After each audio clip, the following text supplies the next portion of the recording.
Oh, hey there. Didn't catch you. Just on my way back from work. Doing the double shift, the real work at home, researching and doing podcast videos, and then you got the financial stuff. It'd be nice to find a good old happy medium infusion between the two. But yeah, I'm just gonna continue doing it like this for the moment and see what happens in the future. So yeah, Derek Barlicelli live from Brittany, France. And yeah, was excited to have Jasper on. He has his own podcast out himself called the Common Underground Podcast, and I had the pleasure and honor of being on that, not even once but twice. It's kind of steep down there. Bonjour. And was planning on talking about permaculture and alternative community type of stuff, off-grid living, because yeah, he's got a little side job doing that right now. He's holding down like 5 jobs at the moment, so we're able to squeak in some free time and stuff, even if we're a little fatigued from our day of expelling so much energy for X, Y, and Z. It is what it be, and it's a really good show, actually. A great conversation I had with him. We touched on a lot of stuff. Actually, conversation goes more around philosophy, knowledge, yeah, just ways of living and using language, linguistics, and some of the psychology behind that. And he has some really interesting knowledge in regards to mythology, whether Greek or Norse, and how it pertains to where he's from. So I'm not gonna spill the beans, but yeah, cliffhanger, watch out. I'm just kidding. Yeah. Anyways, without further ado, let's get it rolling. And yeah, honestly, sit back and take some notes, because he's gonna be dropping some names, terms, and subjects that are of pretty good interest, and certain authors for books and stuff. So yeah, take what resonates with you and look into it a little bit more. It's just inquiring about some things and touching down on some key concepts. Even keeping natural law in mind, of course. So enjoy. And hey there, Holistic Logistics podcast edition with the Jasper Rodenhuis, and yeah, a cool cat from the Netherlands, but yeah, in a special, unique province called Frisia. So yeah, Jasper. Yeah, Frisia. Yeah. It's Frisia. It's yes, it's a province that I'm from, and it has its own culture, its own language, and its own climate, as it may. It's now a small province, but back in the day it used to be huge, and was called Magna Frisia, and that like even the meaning of the word Frisia means free people. And so within our culture, we're very free driven, although of course there's personal differences and there's much colonization from now we're part of the Netherlands, but that wasn't always so. And we stood for some things. You can see some historical events where even some Frisians conquered Rome, and the Franks who we fought for offered the Frisians gold or some possessions, but they said no. We rather have our independence, and it's even written down by the Holy Roman Empire, and that's even well documented, so people can look that up. But that's an indicator of showing how much freedom is part of our culture, and now less so because of colonization, like I said before. But there were many incidents in our history, and I would like to hope that one, like my co-host from my own podcast, Cheered, who also is from Frisia, and myself are some examples of people that are picking up on that. And that says something. Like, we're definitely gonna talk about philosophy, I'm sure, but that's a very big drive for me, being interested in philosophy, wanting to make up my own mind and my own feel about things. And so I was always looking for some, yeah, so like I have deep pondering questions, but I was looking for some answers to find. And there were some things that I found out for sure, but we'll probably talk about some of those. But there's a lot more that I need to dig into, and so Yeah, the don't we emphasis all, is right? always on the process. Yeah, it's pretty impressive, like the amount of attention you've and digging you've been into, like philosophical teachers, from the more known people like Carl de Jong, and Rudolf Steiner, and Yeah, well, Young wouldn't call himself being a philosopher, although there was a lot of philosophies drawn from his work. He did follow a strict empirical basis, and so really saw his in his work as pretty academics, and there's a lot of people picking up on Young's ideas. But if you read Young yourself, it's pretty well. Uh, like the way it's written down, it's like very high terminology, and it's not really like it doesn't when you read him, it doesn't feel like it's very much out there because it's everything that you can validate on an empirical basis, which science follows. And even the term psychology was invented by Jung.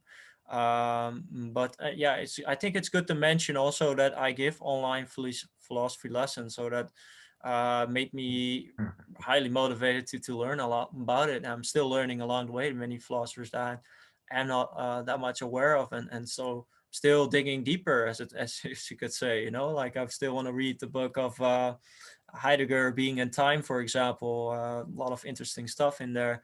But there's many philosophers, and of course there's two main philosophical streams, like the Eastern philosophies you have, and the Western philosophies, with having Stoicism and Hermeticism and these esoteric streams that you're pretty familiar with, even though Stoicism now has a revival, and it's not that esoteric because the people only pick up on the practical side, and a lot of my students are also drawn to that aspect of Stoicism. But Stoicism had its own cosmology as well, and it's actually something that is really interesting and ties in with a lot of Eastern thought. So it's interesting if you dig deep into Western philosophy, how there are still correlations to the Eastern way of thinking, and I think that we're in a time of age where we do need to bridge these two seemingly different philosophies and seeing correspondences between both seemingly different fields. And that's not only in philosophy, but I do think like the ancients in Egypt and all the civilization had a more of an holistic view where they see different fields tying in together. And I rigged up my mind the same way. I hope that I see these correlations between different fields, because there's many.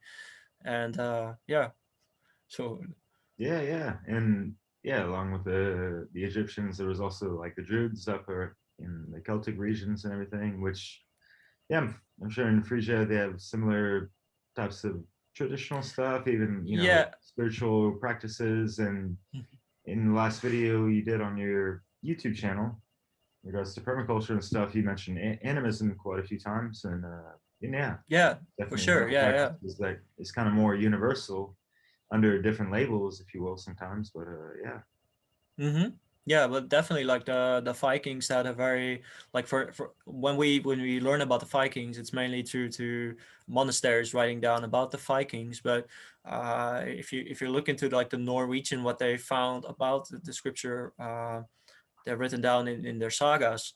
You get more of a view like how they saw the world. It's even J.R. Tolkien knew a lot about this, is how spirits was very heavily influenced in their world, like that Yggdrasil was something very living for them. So the upper spirits, or the elemental beings, and the dwarves and things, that if a person would say that today, they would be called crazy, but for them this was very normal. And they saw uh, a certain animism, like they saw everything as being alive, being in possessed by these spiritual entities, and there were certain hierarchies with the gods, with the Olympian, not the Olympian, sorry, this is from the Greeks, but Norse mythology, you mean? yeah, I think, huh?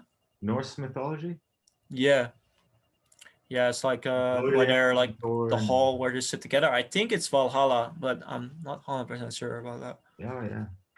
But they called themselves the children of Ash, actually, and Ash was one of the prime creators of the Norse gods. But this, to come back to Frisia, Frisia is heavily influenced by Norse mythology. Even the word Frisia and freedom and vrijheid comes from the word Freya, and Yeah, so yeah.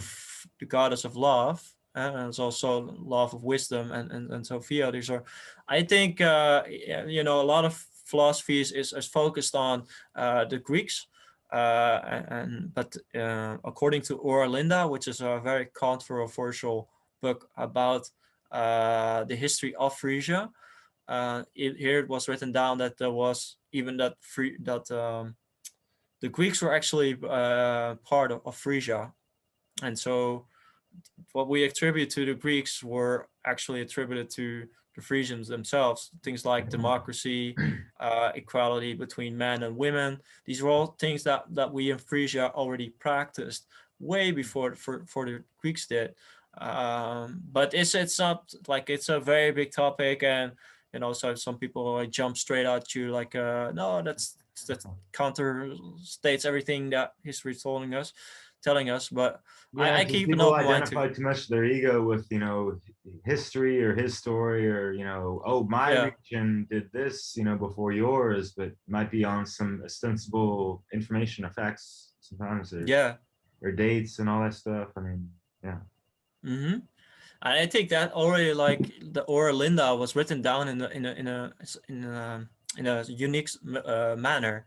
It was actually written down in not the regular rune script, the Elder Futhark, which the Vikings used, but it was written down in a different form of letters, which had like one having going like this, then the other one like that, and then like this. You have like 8 corners, and so you could form any letter of the alphabet. Not everyone or everything was used in this script, but I think like a lot of letters were.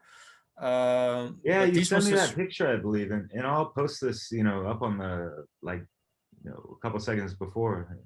Yeah, Really interesting yeah, yeah, stuff, and that's where all the runes kind of follow that same geometric pattern, right? yeah, yeah, Eight yeah, eight yeah. segment So the star, Hagal, eight pointed star. the Hagal is one of sorry.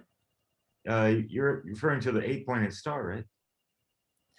Yeah, yeah, yeah. No, the Oh, eight yeah, pointed star is what the Elder Futhark is based upon.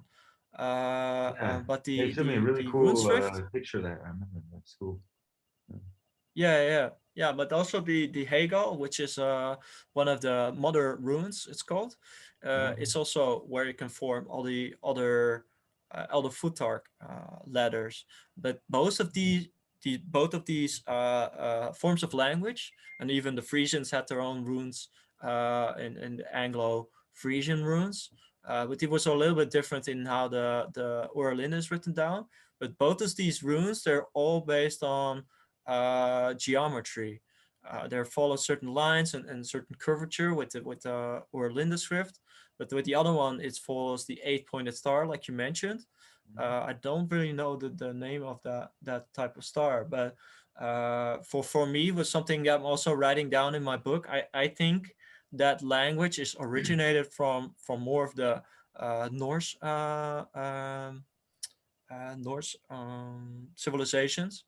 And so, like for example, you probably know the Hyperboreans, and the Hyperboreans was also written down by the Greeks, who referred it, but it had a meaning like the northern wind or something like that. And you had the Nazis who were heavily interested in Orlinda as well, and so what this is why it got a very bad name.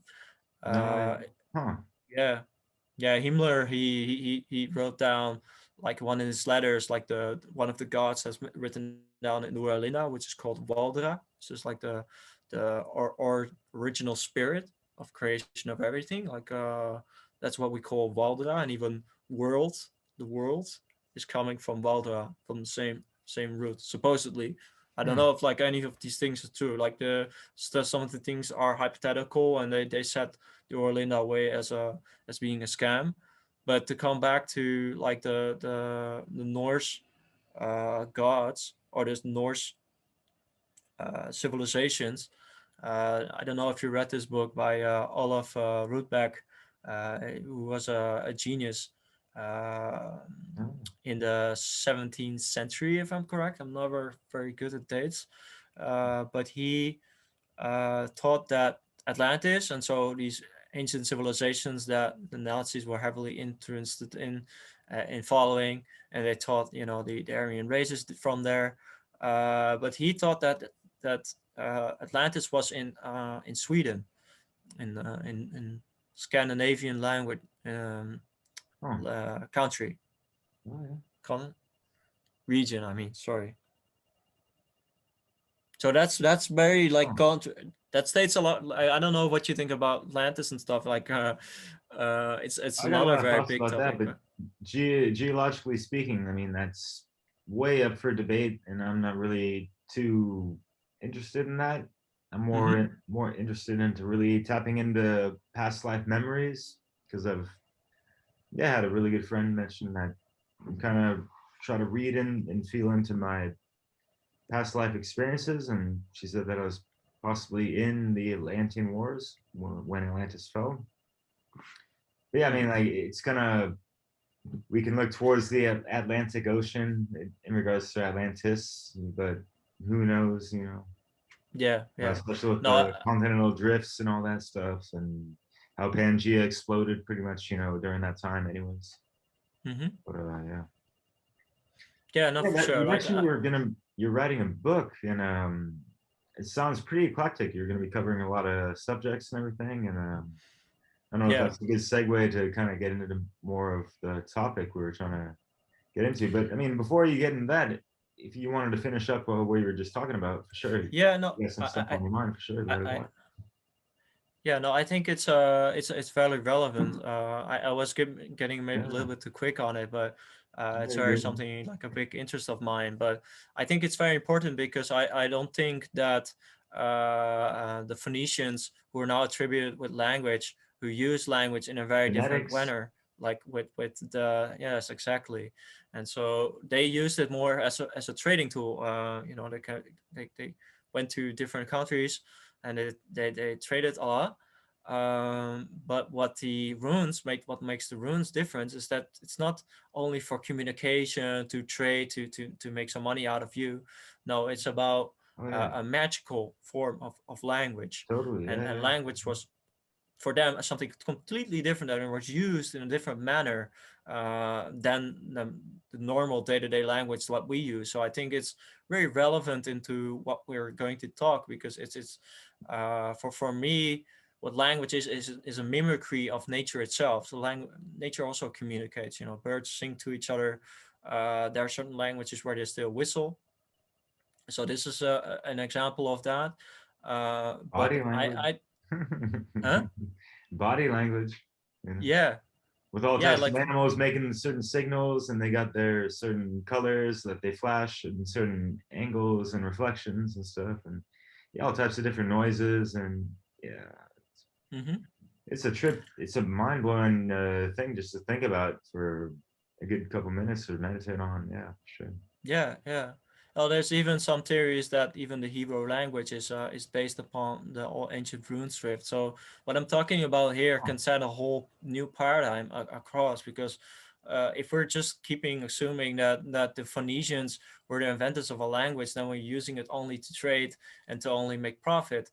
But I think language has another much deeper function, where it can heal people if you give them some reflective perspectives on themselves, yeah, totally. and life and words can become more something, instead of being constructed where it has a predetermined meaning. It can become constructive, and the emphasis more on the process itself, which healing is a process. So if I'm telling people, like everything that I'm saying, like it sounds like I got to figure it all out, but it's all about applying these things in my own life. And so I can only do that if I feel whole. So the whole and heal, the connection between those words. Holistic. Exactly. So it's about, integrating it. These, you can keep on blathering about, I'm gonna solve this, I'm gonna do that. But if we're really wanna create a different world, then we have to be accountable with the words as well. And so we have to become natural to what we truly are. And that's why, one of my videos, I talk about naturality, which there's a YouTube channel that really does it totally different than what I have in mind what naturality is, but that's always the case with words. Yeah. But it's for me, like, nature should be centered around it. Like, we have to center around nature, like we have to learn from nature. And it's not just that nature, oh, it's so perfect, and we have to just worship that. I'm not talking about nature worship, but I do think it's if you study nature deeply, and to go back to philosophy with the ancient Greece, there was one philosopher called Heraclitus, who was very different from other philosophers in that he didn't study anybody else, but what he did, he studied nature instead. And not a lot of things is still left from his writing, unfortunately. But the things that are written down are well, it's just something that, maybe we can expand about that. But I think it's very important because you're also talking about some videos about natural law, and just the power, and just the mystery that nature has, like I don't know if you know anything about like the Gaia hypothesis, which I also mentioned in that video. How much you know Yeah, about? there's some, it's kind of convoluted or contrived or infiltrated, if you will. There's Mm, some, sure. it's kind of like it's got that new agey kind of head cage programming behind it, despite the initial good intentions, if you will, if that was even the case. Mm-hmm. But yeah, definitely. I mean, Gaia Sophia, like back in the days with the Gnostics and everything, they kind of reference that as what that the Holy Spirit, more or less, Mother Earth, the whole divine feminine, the womb man, kind of. Mm, But yeah, sure. uh, Yeah, so much and more to that's it an than that. But yeah, of course.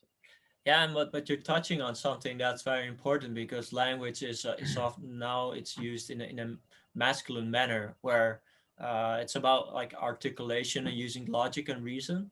But to use logic and reason, you first have to intuitively feel that it's useful to do so. And so what comes Yeah. first is intuition. And so if we're just following our words and see where it carries us, then it comes constructive. But if I'm saying things that are already predetermined and already somebody said it for me, I'm just uttering their words, and it becomes constructed. And so there's a lid on it, like that's just what it is, and you cannot do anything about it. But I think some of your mixes was also in like life is what you make it. Like we can decide what words mean to us, but we have to apply action to do so, and not just uttering certain words, but also living according it and building a relationship. We were talking earlier about animism. Uh-huh. Relationship is key with words, and also between the masculine and the feminine, which I think the ancient runes were more like feminine based. They were more nature Yeah. based, in the form of mystery and divination, for example, that were used in, which Is is that people more are going to using the intuition. internalize those meanings and use their intuition to kind of decipher that as well. And I didn't want to cut you off earlier, but I mean, you exemplified that perfectly in regards to the right, left brain hemispheres of, which one represent, the masculine is more of the left brain and the feminine is more the left. So yeah, more internal, intuitive with the right brain, Yeah, excuse me, feminine, and then yeah, more logical thinking and analysis with the left brain, the masculine side. yeah, yeah. Like that's one of my like big interests within psychology, is these two hemispheres and how they work together. Because I think a lot of the problems in our societies has to do with that. I don't know if you know the work about from Ian Mcgilchrist, who did is one of the few scientists that dug into the double hemisphere, because he was Rings a like a bell lot of actually. McGilchrist, you said? yeah, Ian Mcgilchrist. He's like an English guy, Hmm. Englishman. but he is a pretty good, like he does a lot of research on the two hemispheres and how they work together. But he also states that language is actually used by both sides of the hemisphere, and also reason is also used by both sides of the hemisphere. But the way they're using these two lenses is very different. And this is something that I'm also speaking to, is that not you can use language in a constructive manner, just to say, this door is a door, but in a constructive manner, like what is potential, what can we do with this door, then I have to use a more of a stimulating form of language which doesn't have everything with a lid on. I probably have to invent new words to create new possibilities with that, to do with that door, if you follow what I'm saying. And this is something Totally, that man. And I'm like a step or a rhyme ahead of you in regards to, yeah, just like the playing on words, especially in regards to like the music we listen to with a lot of hip hop and lyricism and stuff, and how they can really do a double, triple meaning of the same word in a same sentence or phrase and this and that, and you just like automatically know what they're talking about, even if it doesn't make any logical sense from the left part of the brain. You know what I mean? Yeah, for sure. Yeah, go. But that's I like, there's another guy, John Vervaeke. He talks about the dialogos, I think we really, and that Two ties in with words, like yeah, logos. dialogos. It's just a dialogue, but then like people have a lot of attributions to dialogue. Like for example, people think that dialogue means that you're speaking with two people, which is not dialogue. Dialogue means through the word. So dia means true, and logos means the word. And so through the word, we can solve certain issues. We can heal ourselves. We can create new possibilities.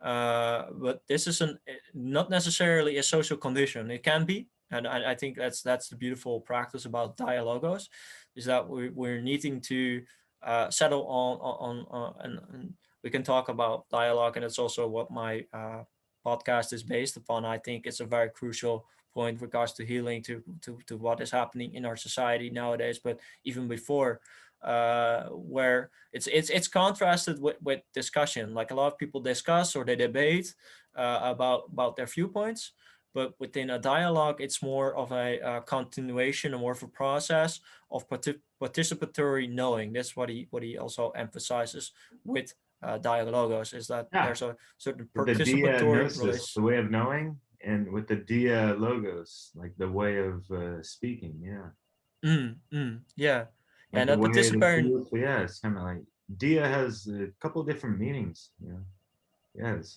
really cool stuff, man. Yeah, sorry to cut you off there. Keep going. Yeah, no worries, no worries. Uh, yeah, no, it's. I think it's very important that we like to, oh yeah, to deepen a little bit more about like the dialogue itself. What constitutes a dialogue? Like in the first dialogue, you have to speak on what a dialogue is, and so you have to make certain rules of communication. So we're setting on first on a certain common ground, a certain agreement. These are our commonalities. We both have blood in our brains. It can be anything, like we went to the same football club or whatever. You're setting it's very like, these points themselves are very trivial, but for the meaning in the relationship between people, it's very, very important. And so first, if you settle that agreement, then you create a certain bond, and within that bond, you can create certain differences. So then you can speak about, you're a nice person and all, but these things that I don't really I wouldn't do myself. I would do them differently. And so you're acknowledging like this. I see that you're doing it this way, and I don't take it anything personal. Like you're a nice person, but like I wouldn't do that because, and then you can give your argumentation. But that's the whole intention of how you're presenting your uh, communication. Like if you can say like, no, you're doing it wrong. Like you don't have that bond, and people are like repelled and get repulsive, and they're like, the cognitive dissonance. Like you can still well present your argument then, we're already starting the first point with an assault. And so people, that's just psychology goes to our brainstem, or primal form of receiving, and we're like, this guy could be a threat because he saying I'm doing this wrong, I'm doing that wrong, and I don't feel of bond with this person. You're not from the same locality, or you don't share like in nowadays it's all about, what do you believe? If you believe the same thing that I do, then already there's a bond, and within that belief there can still be differentiation. So that's what I'm coming to. But I think it's find common grounds, with beliefs, like, hey man, do you believe in breathing? Something like that, yeah. But even like breathing, it is something I think that's very important and also interesting to talk about, because when we speak, we use our breath. So we create certain mouth postures that give an echo to our voice, and but it's all, and that's even like in the Stoicism they call it pneuma, and pneuma is a life force, and they call it the breath of life, and so when we're communicating, we're using this soul potential, and then we're giving intellectual framing, and so we're uttering our words in certain manners. But I think that's the key in understanding real language, what the hell is real language anyway, but to really settle on definitions. So if you say like, oh, breath, what do you mean with breath? That's already dialogue. So an inquiry, because it starts with a question. Like every dialogue starts with a question, and not necessarily this certain statements, or that you can see. And that's why I think politics is a very big part of the problem, is because they're starting with an assumption. They think they're right, and so they have to convince the other person they're wrong, and this is the way to do it. And eventually they'll compromise on it bit by bit. But not in all situations that's ideal to do so. And also within life situations as well. Like if you're starting from a debate, then that means that you're already convinced, and it's you just thinking like, I need to convince the other person because otherwise I feel insecure.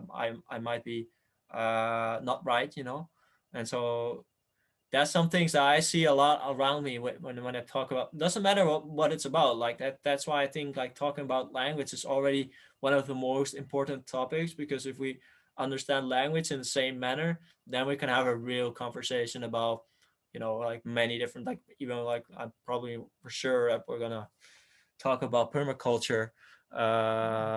But anything, like if we want to have clear communication, we need to know what words are,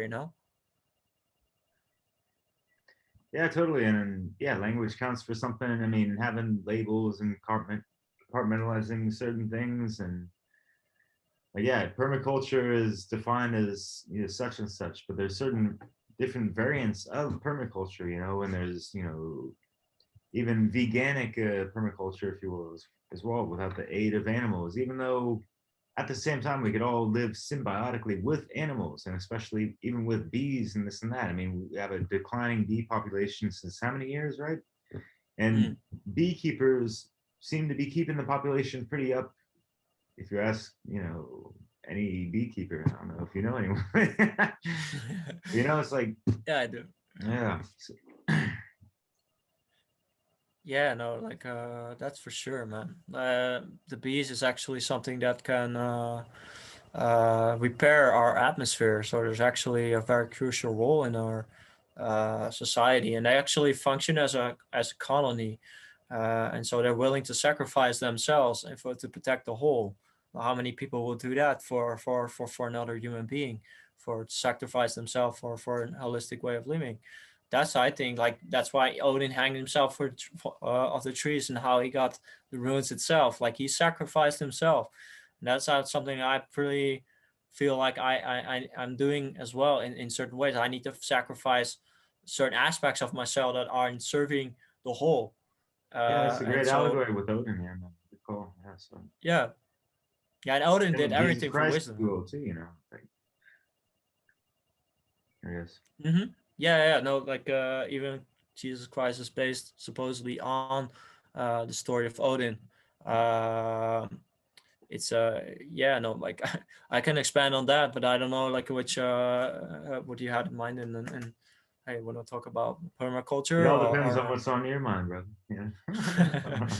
well, okay, so I'm reading this book. I got it here. It's in Dutch, but it's called The Book of the First Ones. Oh, cool. Yeah. And it's about my province. Let me grab it real quick. But it shows different constellations on mounts that cities are formed. So I live in Bolsward, one of the cities in Frisia. And Bolsward is actually based upon Boel.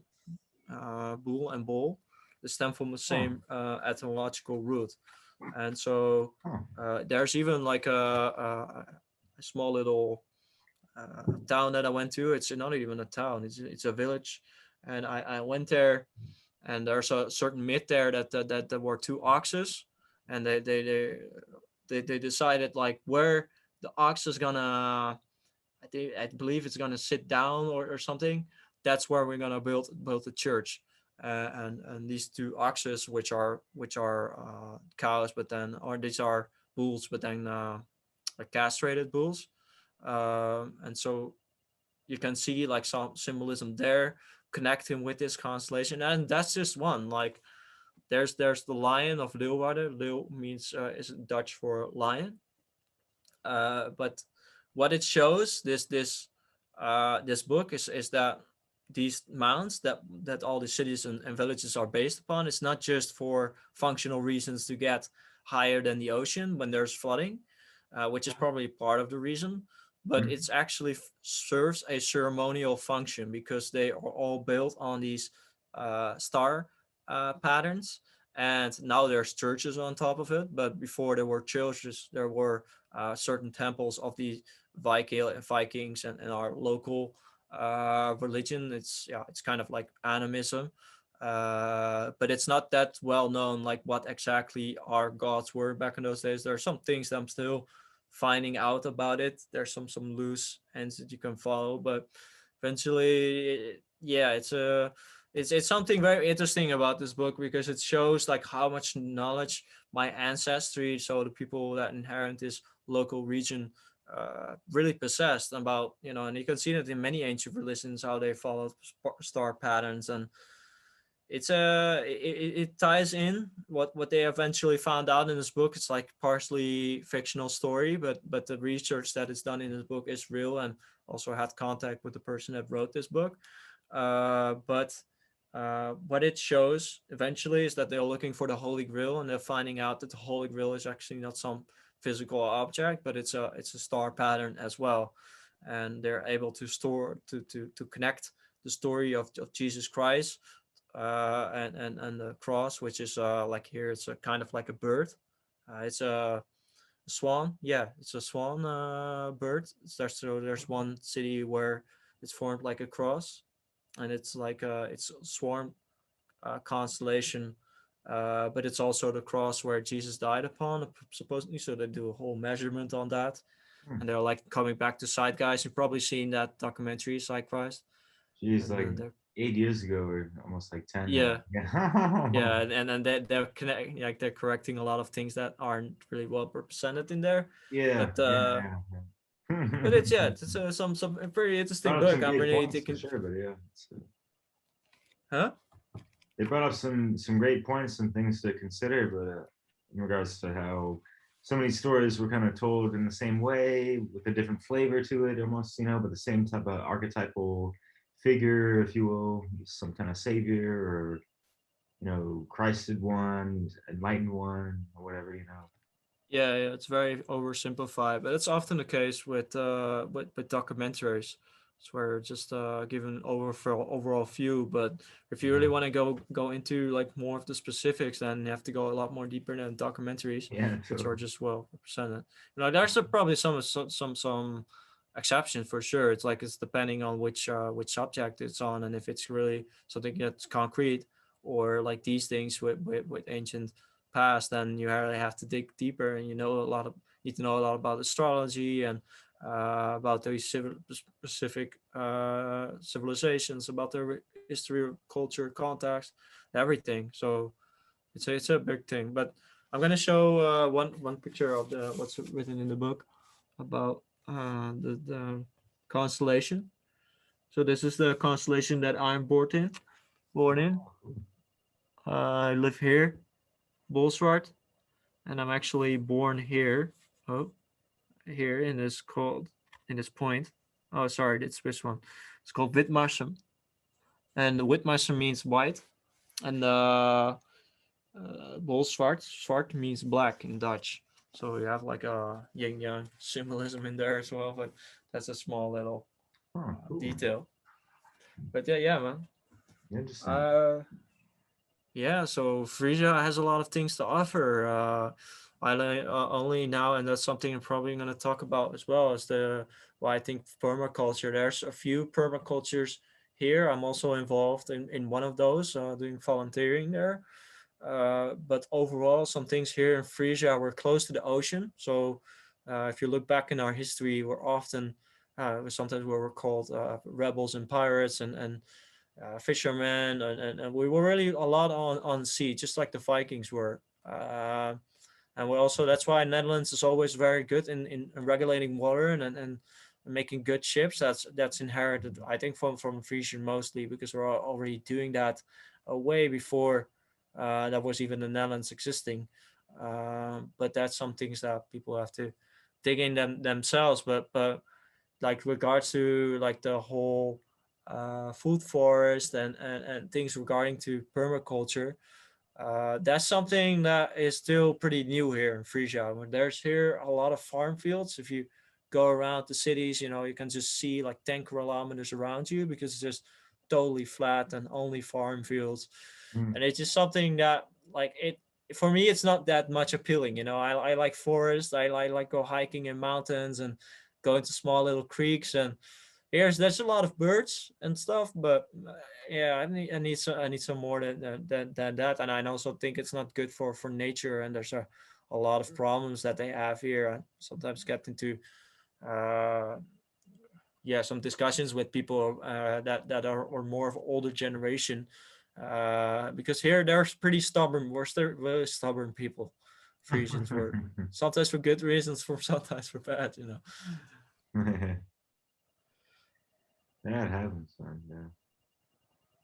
Yeah, it's one of those old cycles with older generations just being stuck in their ways, and it's been like this, it's gonna stay like this at least until I have the end of my days type of thing. And anything outside of their norm is really like overbearing or too challenging for them sometimes. And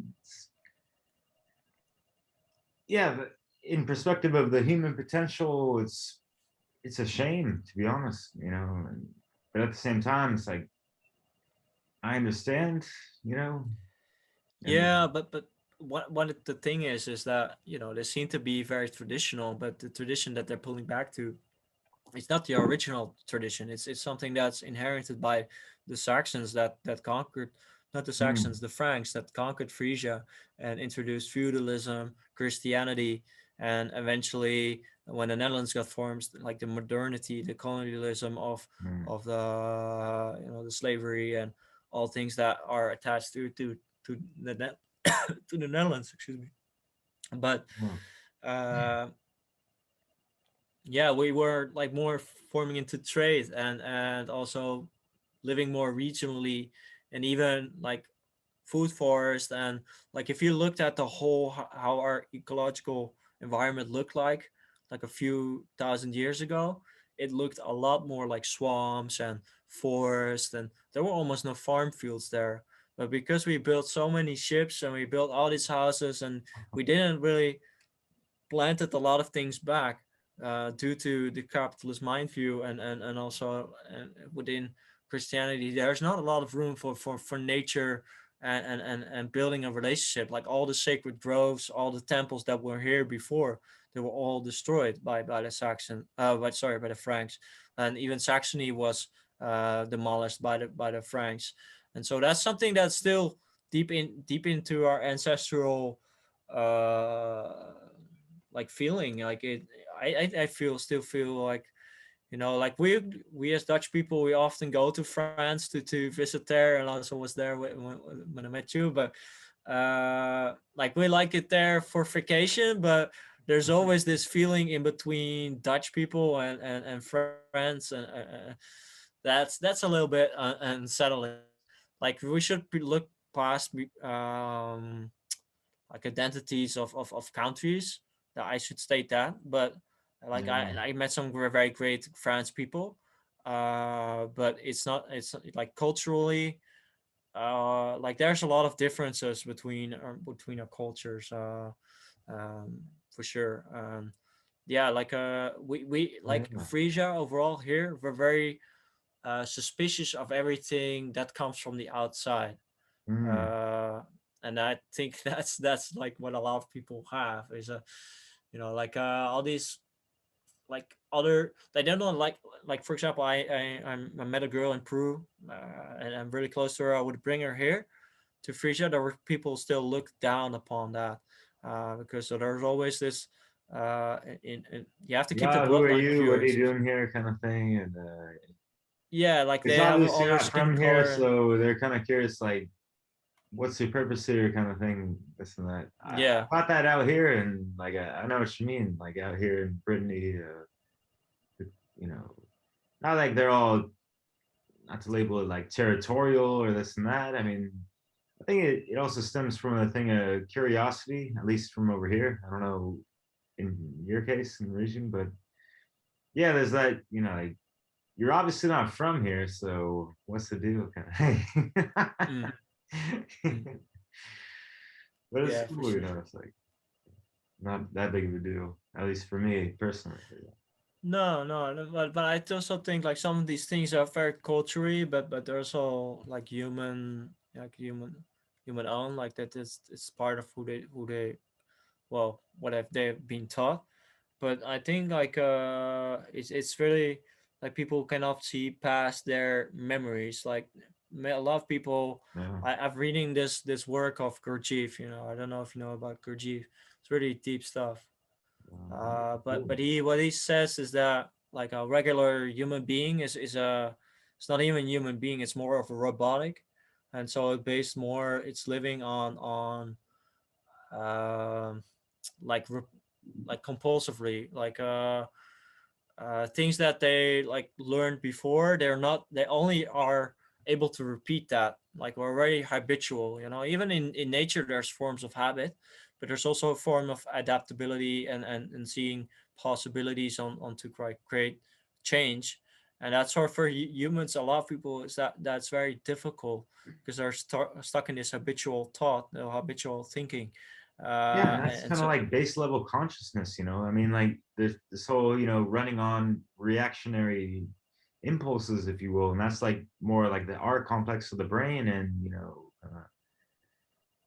yeah, going to animism, they're not identifying with higher levels of thought and that kind of stuff, and maybe they're more stuck in like the lower chakra regions and haven't activated it, up into the heart center, which really activate the higher levels, right? mm, So they can really get into that neocortex state of mind and really connect more to their higher selves and their soul, and have that override whatever ego issues going on within themselves, more or less. yeah. Yeah, and like what he is pointing towards, and something that I really like. I read this book, In Search of the Miraculous, which is what written down by his student, Cool was a title. mathematician. Yeah, yeah, it's really like Gurdjieff was a very very interesting figure, Huh. but Where's he from, by the way? he's Caucasian, from the Caucasus, like it's like part of Russia, I think, Oh or yeah, like okay. in the south of From Russia. the Caucasus Mountains, really? Okay. Yeah, yeah. Huh. Armenian. It's now, I think it's now Mm. Armenia. But yeah, no, like very interesting guy. What he said is a lot of people, like I think, like some things I alluded to as well. But I think it's very important to know for people how much you need to question yourself before.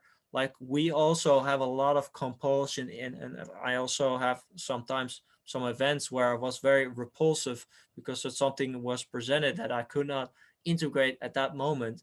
And so these are all like this work, like some practice that he mentioned, which I think is very interesting, is Mhm. that you can say in any time stop and then you have to like totally freeze what you're doing. And then you can say that at any moment. So you're just, you're just talking with somebody, but the other person knows that you can say stop at any moment, and the person that has the authority can say that any time, and they can just walk through, but the other person has to stop, or whoever is partaking in this play. And so people are just doing it, also always on the alert, and you can see people's dedication to the work, what he calls the work, which is the inner work. And so when people are like, I'm freezing, there were some instances where people almost drowned because they were so dedicated to freezing, and even when the water was rising, because they were standing in some type of lake which was overflowing, they were still standing because the person didn't say, okay, now it's enough. Yeah, so that's some things I'm really like even if in education, like you can still see how much people are really taking you seriously.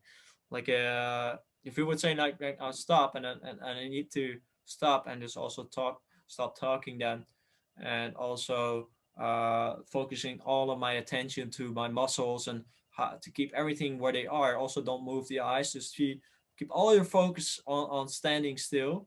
Then you can come, there comes a certain form of awareness that it's like, okay, where's the other person now who's dedicated, and even if something happens, you cannot do anything about it because you're like in this freeze mode.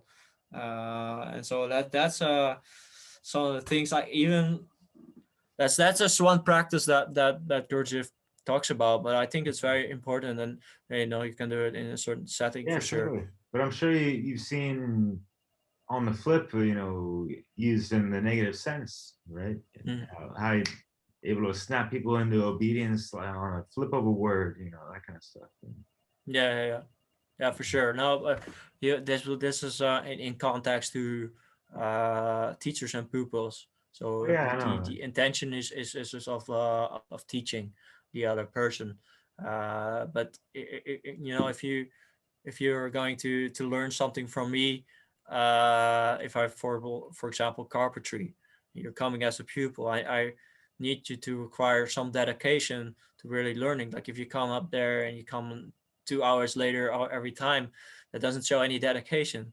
So there needs to need a form of dedication between the pupil and the teacher, and this comes from both sides. Like I need to say things with full genuinity and authenticity, and really like the things that I say need to be functional. You can need to apply that, and so it also takes some dedication for me.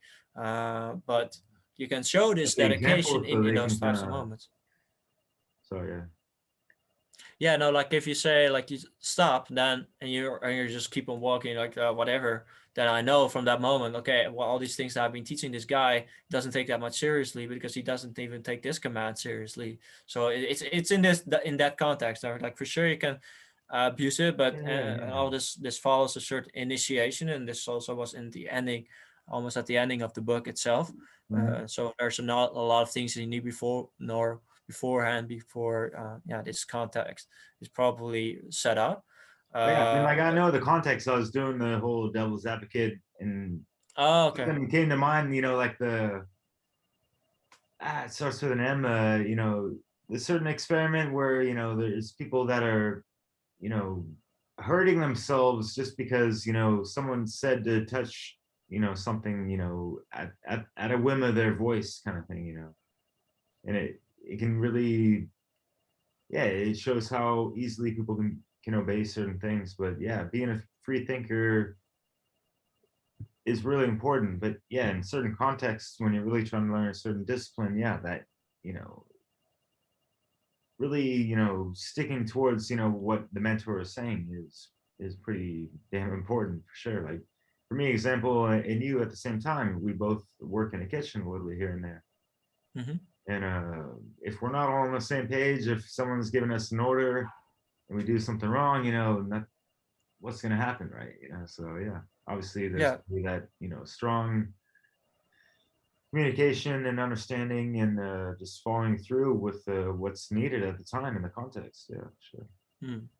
Yeah, no, like to come back, I think what you do know about Gurdjieff is his 369 system that Nikola Tesla used, the Enneagram, That one is designed by well, it isn't designed by Gurdjieff, but he brought it out because he was initiated in certain esoteric schools, and Oh, eventually he brought this pattern out to the well, to more exoteric.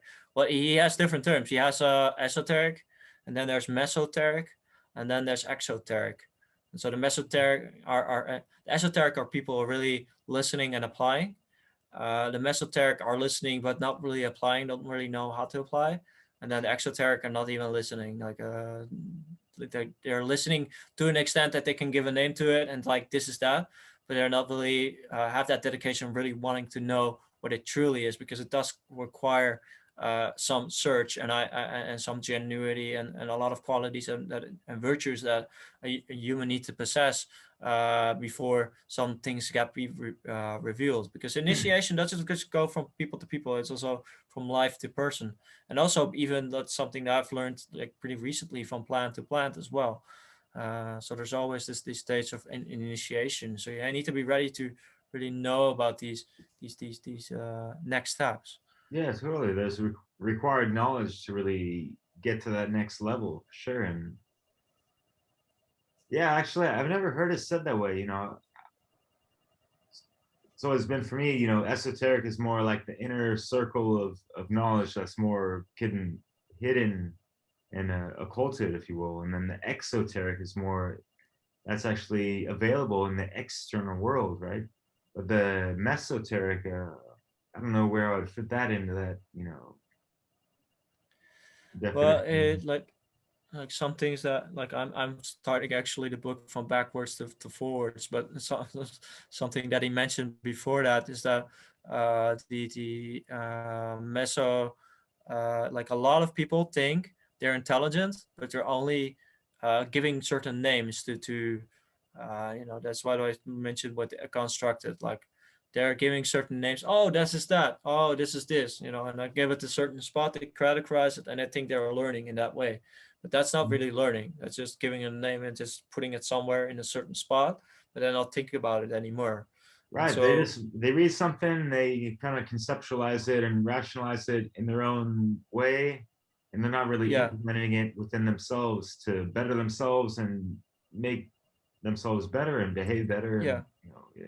And That's what you mean? you can still know about the esoteric. Like people can Yeah. still just know from a very deep depth, big depth, like about esoteric teachings. But if they don't apply it to themselves, then they don't really have that inner initiation of really going through these stages of life where you can still like. That's what feel very drawn to spirituality, is that I'm not depending on anybody else for validity. Like I will experience it if it is true.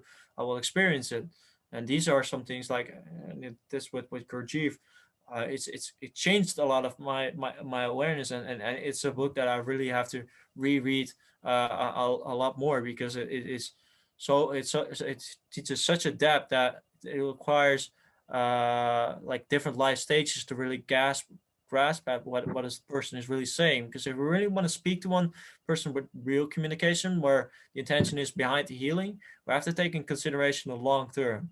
So we have to say things that there will be to benefit to the other person, not just to the other person, but also into context to the whole, so the holistic, but also on long term, and not just I'm giving you a candy which gives you a good feeling, but it's not good for your sugars and it'll actually deteriorate your teeth. Yeah. Like to give just one example. The analogy of the carrot and the stick kind of thing. You're Yeah. dangling a carrot in front of someone like, hey, if you follow this carrot, you're gonna get something later, and it's kind of like that whole false hope scheme, you know. Mm, yeah. Yeah. No. Like there's so many. Like I always like what I always like to begin my questioning with, like if I'm pondering a certain questions, is what is actually most needed and what is most crucial.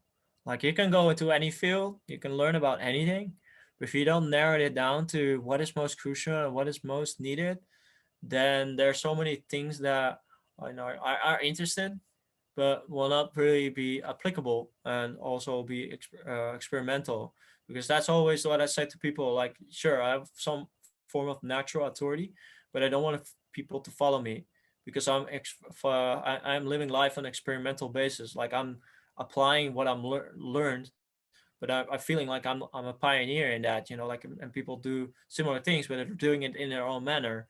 And that's for me what spirituality is about. It's about this refreshment, this where life becomes experimental, where it comes the first time again. It's the And that's journey, that's yeah, for sure. And that's quite a journey. It's something that, and I'm like, I don't want to present myself as a person that is totally following up to everything that I'm presenting even in this podcast, or within every conversation. Like I'm trying Yeah, no to one's a do as much know-it-all. as No I one can. has it all figured out, but we're all trying to. And I love your enthusiasm and motivation to keep at it and everything like that. Yeah, that's what's up. Like we're all on our own levels of progression individually and in relativity to the whole collective consciousness and where we're at in this space-time continuum and all that stuff. But yeah, Yeah. man, been loving what you've been saying this whole time. Yeah, keep it up, man. So Oh, sorry to cut you off. nice. But, Yeah, no, probably something that you could put in the links for people is called pdfdrive.com, is where you can get free books downloaded. And yeah, I got this. No, I didn't get this one, but I did get a lot of books from there. So, like, we're living in an age, everything is approachable for us if we really want to do so. But it always requires some dedication. And so, if you're learning about any like particular field and not really putting in the dedication to really apply it, and which does require a lots of motivation, that and it's time, and attention. This thing. Wouldn't you agree attention. that part of the society these days is kind of like this whole instant gratification thing, and then with the smartphones we get the instant information, the Instagram, the instant likes, and the instant whatever else that and yeah, there's like this popularity thing and way too much like, oh, we got the life hacks and everything, and you just push this magic button or take the magic pill and you got it all figured out and your life's good to go. And it's like, shit doesn't fucking work like that. Bottom line, it takes time, effort, attention, proper energy and focus, and yeah, persistence and patience at the same time. No one's gonna. We've all been led down, these instant, quick fix types of things, and that's Yeah. normally not the case. But at the same time, I'll just finish on saying that, what you mentioned with things like priorities, right?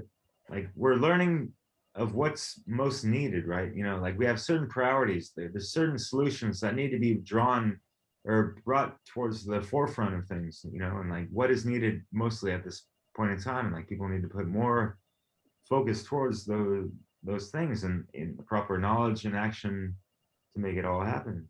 So yeah. Mm-hmm. Yeah, and something that's very important to add to that is like everything is possible when you're living from necessity. Like some of my first spiritual teachers, when I was 17 years old, I counted some friends who were also into spirituality. I'm still like big friends with them. When I saw them again, like even you don't see each other regularly, like you're still having this good bond because they pass around like this specific teacher, which I still fall back to and taught me many things. But this guy is called Michael Grubb, and he doesn't look for any popularity or anything. But what he does, he doesn't talk about spirituality. He does talk about it, but it's not his emphasis. Like he shows what spirituality is about, and that's something that I really admire. If people show me what they're about, that speaks to me a lot louder, and that's something I've learned in my couple of years from my own experience.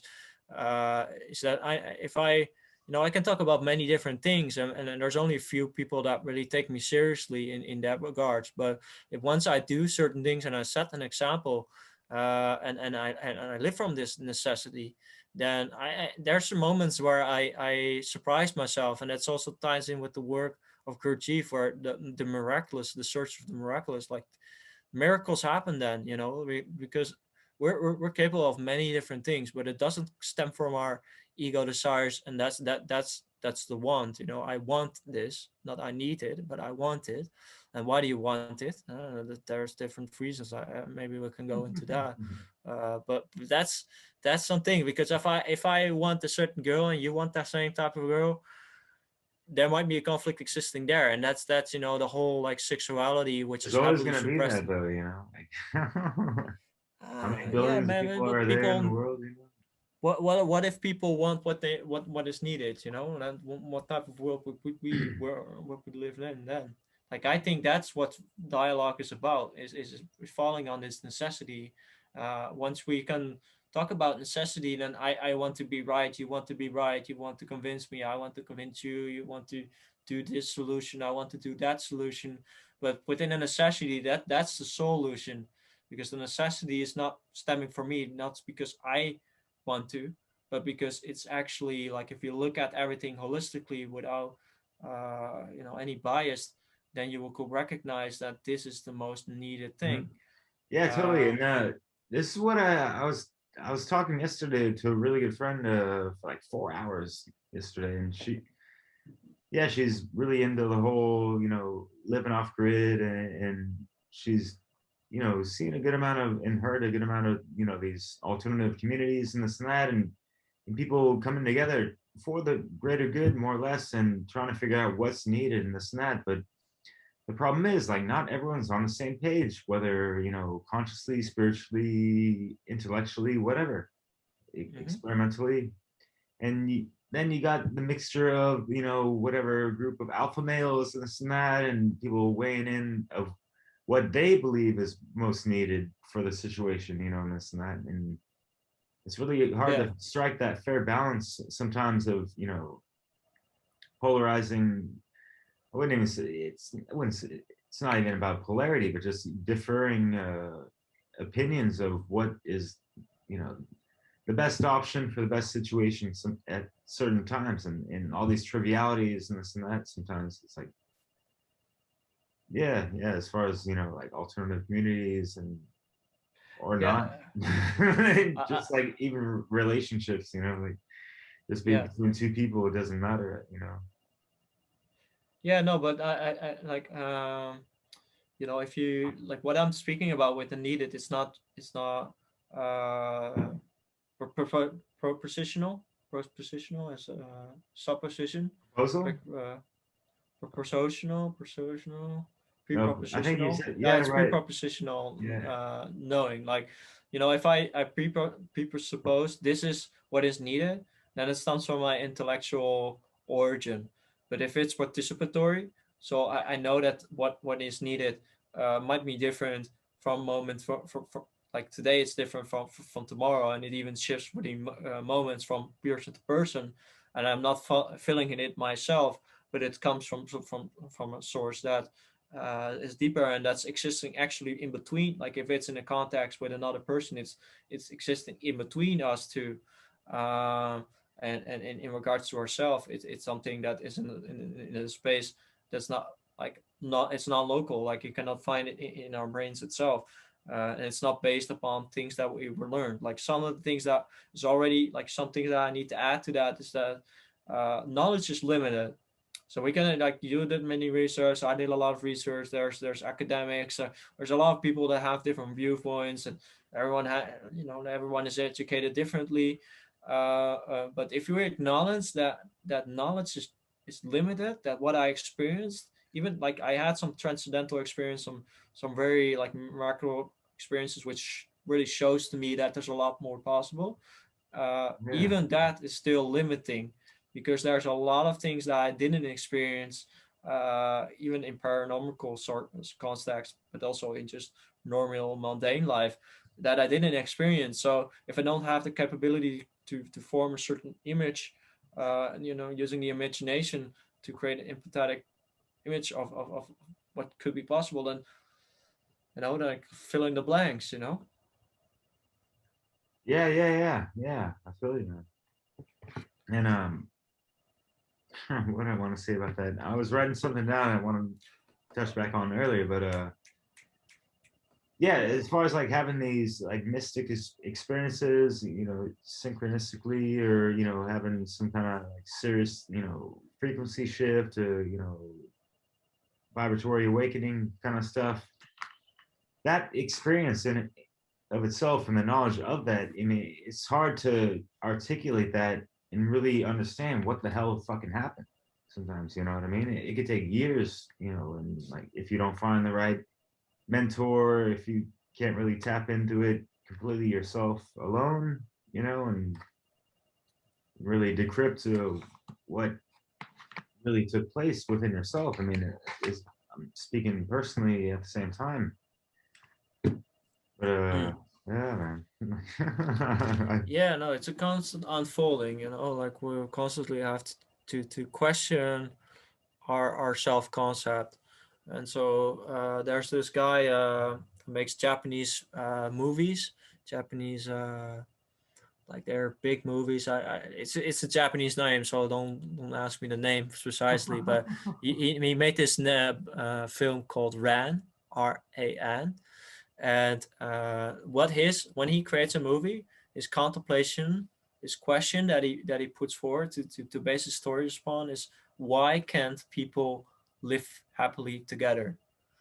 And so he ponders this question, and then he creates this story, this narrative of why that isn't happening, and what is underlying under there. What you can see in this movie, like this person has this belief of, my parents, of my sons, they would never fight each other. They would never. They're so like everything looks perfect, and they're such great people. And then there's these wars going later, like with his sons, and one son that he didn't like, he was sent away, and he was totally mad at this son, and the son is told in him like, these sons are gonna fight, and no, you're crazy, go away.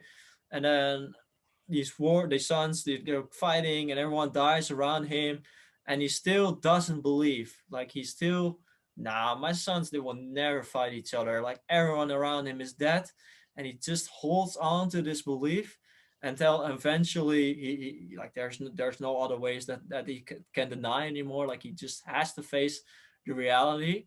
And then he comes into like this big shock, and like from that moment he actually is already dead, but he's still like living in his corpse, like he's still moving around, and has this whole drama going on.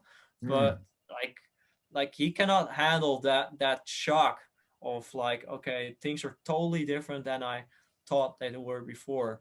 And that's, I think, it's very important, is that we can refresh our self identity, that we can say, you know, this is who I am at this particular moment, but in another moment it might be completely different. So if I'm flexible enough, then I can move with people. And this is something that I'm doing in my daily life, like doing many different forms of work, is I'm working with a lot of different types of people, like old people. Yeah, man. How many jobs do you have at the moment? Can you tell the I have audience five. Yeah, I have five jobs. Like Bro. people are trying to measure how much value I bring into the world and how much status they can apply to me. Like it's difficult with me, you know. Like I do a little bit of kitchen, I do a little bit like a cleaning job, volunteering for a permaculture, like I mentioned before, and I give philosophy lessons. You're I shining also a light help in many different areas, man. That's nothing but applause from this end, man. Yeah, Bravo, man. like, and it's not about the financial value, as you're alluding to. Man. No. Straight up. Yeah, sorry to cut you off, but yeah. Yeah, no worries. Like that's something that Ian Mcgilchrist, to come back to him, is also mentioning, is like we need in our society a lot more polymaths. So people that know a lot about different forms of different types of fields, instead of everyone's highly specializing, which he isn't against specializing, by the way, but he says like just the emphasis on polymath, being aware of multiple subjects, will already enable you to see correlations and see more of the bigger picture. And you know, he spoke about the two hemispheres and how those work together. But I would really recommend this book. It's called Master and His Hemisphere, and he says that the right brain is actually more important than the left hemisphere, which is more of like the left hemisphere just more do more of this, you know. But why I also have 5 jobs and do many different things is to keep this right brain active, to constantly, okay, now in the kitchen I have to function completely different than working with old people, you can just slow down and just have a cup of tea with them, and you talk about, and you slowly just work. But in the kitchen, it's just, you work in the kitchen as well. Like, you have to work really hard, and at certain moments you have nothing to do.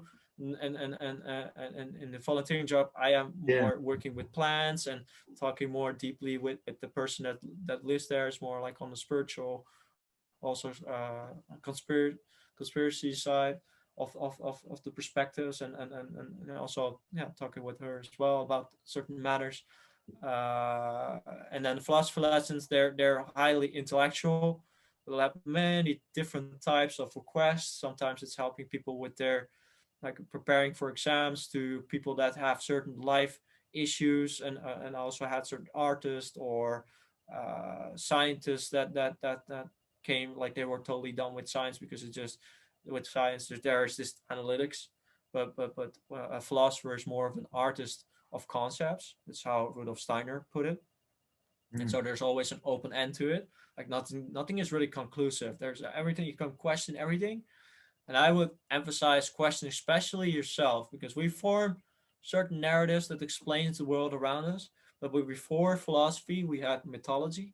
Mythologies give certain stories of how things were, why things are the way they are, and people were just fine with that, and they could function within that. But we need, like, what science is based upon is natural philosophy. So we're looking for natural answers to everything, and that's already creating a certain lens of how you can explain things. But within philosophy, the emphasis is more on questioning. Like, it's an art form of questions. Like, a child is already a really good philosopher, but later on, it just learns, like, why. yeah, it's like even scientifically stated that, like, a child has like 5,000 questions per day, and like an adult has about like maybe 20 on a regular basis. So they did certain studies on that. Like, man, we need to ask a lot more questions, and I think in a good conversation, you're left with more questions than answers. And I'm fine with that. Like, I like having certain answers, but I'm holding it very loosely.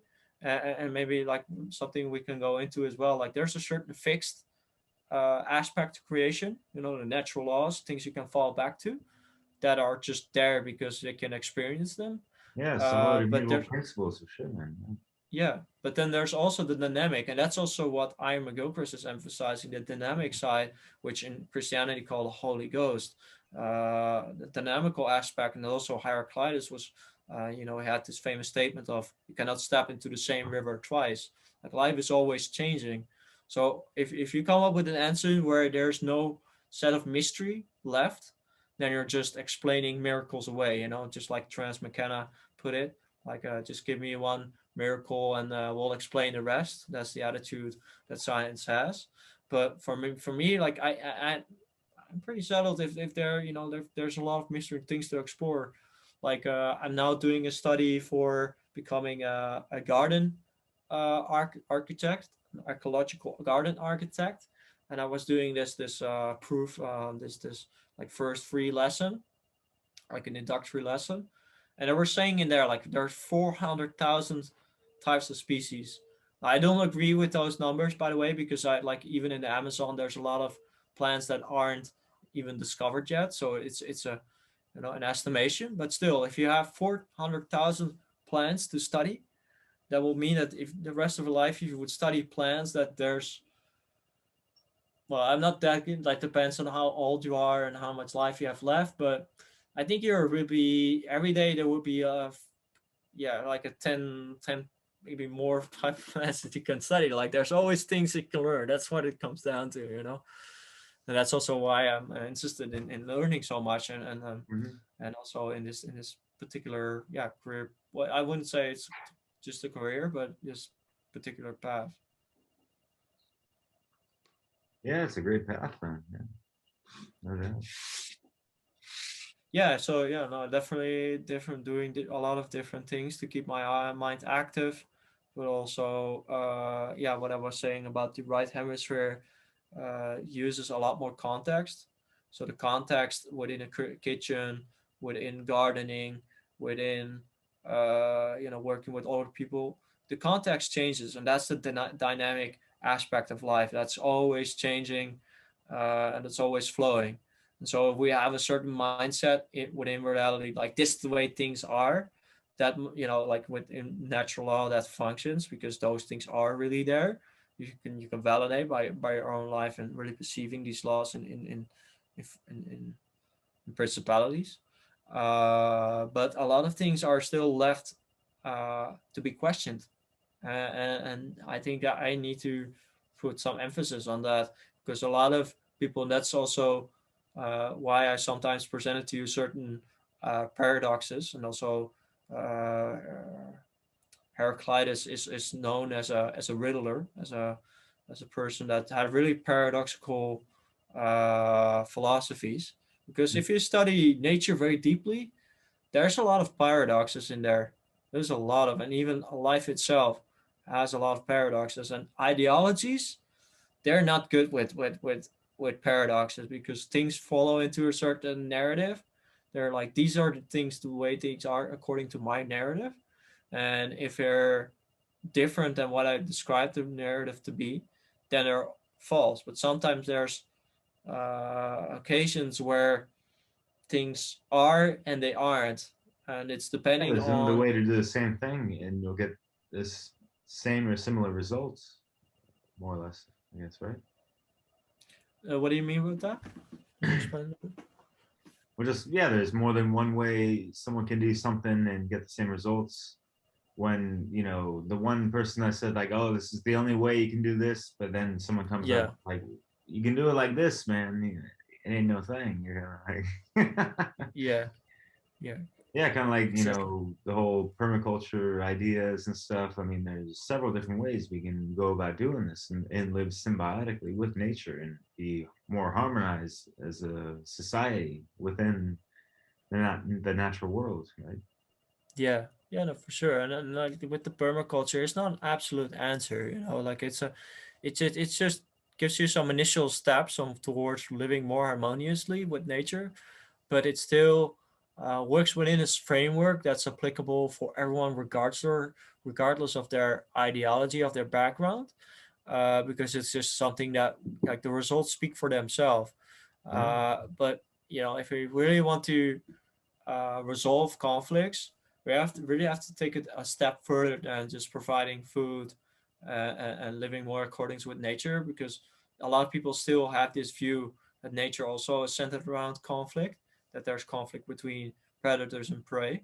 But if Yeah. you look into nature deeper, it's not competition, it's not conflict, it's collaboration.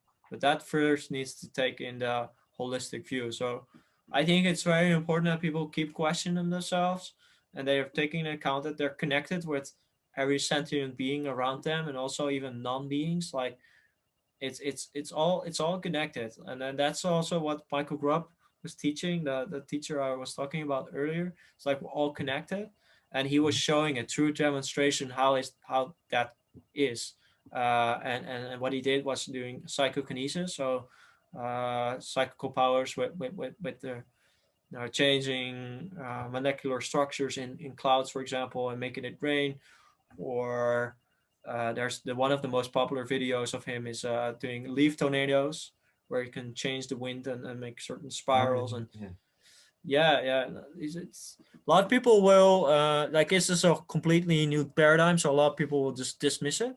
But what he was saying, and also, like, if you look at the comments, he responds to almost every comment, and he explains like how this is possible. Mm. But it requires a certain transformation within a person. And so for me also, like, knowing and learning, it's a transformation, it's not information. I'm not learning it to utter it on an exam, or to say it at the right moment at the right time. No, I'm doing it for self transformation, to change my awareness of life. And really, like, if you know all these forms of plants, and you walk around somewhere, it's not just, oh, there's some plants and there's some grass there. No, you exactly know what types of plants they are, what they need, and also how they can help you and benefit you, and how they benefit the environment. And so that's why I think language is still so important, but it shouldn't be based upon technology. but it should be based on nature itself and the mimicry of that. So I'm hoping that people will learn more about nature and not just the hermetic principles, which are very important for people to know. But it's the same thing with astrology. Like a lot of people with astrology, they read a lot of papers on their screen and say, "Oh, this is happening today." But how many of those people are actually looking into the stars and actually following those stars? And the same thing applies with natural law. Like a lot of people know about those books, but how many people of that actually go into nature and study? Like if you can see ants, for example, digging big holes and there's a lot of sand on the ground. That's an indicator that will rain 1 or 2 days ahead. Mhm. So those are a certain set of laws which are setting certain behavior. So these are things you can validate. But that's the thing. Like I was thinking about. I was walking last and I saw this and I thought like yeah, we're probably going to talk in this podcast about natural law, and that's something I want to emphasize, that it connects back with something that's really out there and you can connect with that, and that's that animism. Like that's that knowing, that recognition that everything is alive and you should be appreciative and respectful to everything that we encounter, and that's with regards to humans, but also to other sentient beings and spirits. Yeah, man. The web of life. It's a wouldn't say a sticky situation, but it's been harmoniously interconnected and on a multitude of in a multidimensional way, if you will. And yeah, we could talk about elementals as well, Mm. and they're part in it, even though I don't have a whole lot to say about that because yeah, still a Well, new concept to me. But yeah, it's just yeah, it's no, incredible how I the world works, and yeah, it's so almost like a miracle in itself how things operate and stuff. We're living in this, world, how many miles from the sun, and how the elements create oxygen for us to breathe, and the beautiful shades of colors that we get to see every day from the sky to all the different types of plants and dirt and earth and everything. So yeah. yeah, yeah, no, it definitely is, and there's a lot of precision in life itself, and there's a lot of mathematics in those precision as well. So that's why all those fields that are connected. Like even like where we're talking about language, I believe language is based on geometry. Geometry is based on mathematics. Mathematics is based on nature itself. And so there's a certain symphony that we can experience, and uh, the whole, like my whole emphasis, what I found out was the revelation of the truth, a word you cannot longer say in our society nowadays, but the truth is found in the search itself. So it's that if I say I know, then I already stop myself from learning. Like I have, my first no is that I don't know. That's the first thing I say. So I don't know. I'm willing to learn. I'm willing to appreciate. I'm willing to be attentive, but I'm open for discovery. And for me, it's more about the process of finding out. That's something I'm really enjoying about learning about life. My mantra is love learning about life. And in difficult moments, I learn to love life. But it's always this appreciation of life itself and the sad mystery that surrounds me. And I'm always open and I'm always aware that there's a lot of things in my world that I don't know. And that's very important. If you're truly call yourself like a intelligent human being, I think you should be aware that there's a lot of things out there you're not aware of. And so, even I don't know who said this practice, but there's a certain practice if you think about things that's least relevant to you. So that could be like a black dot in space, and just ponder on that.